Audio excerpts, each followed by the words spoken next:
大家好，我係 Free Dot 周海晴。以下係林家俊老師嘅好書推介，書名係《彩色香港1970至1980年代》，作者係高添強。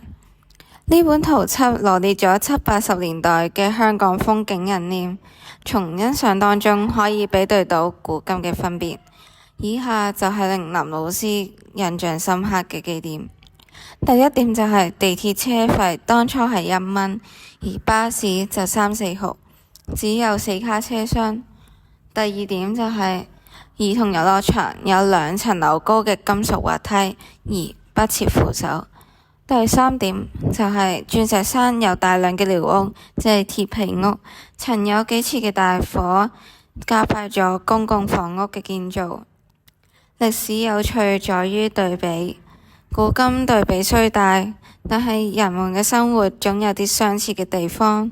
如果我哋多走一步，多啲了解過去嘅生活，有助培訓我哋嘅同理心，對個人立身處世、處理爭執端都有莫大嘅幫助。有興趣睇呢本書嘅同學，歡迎嚟到圖書館借閱。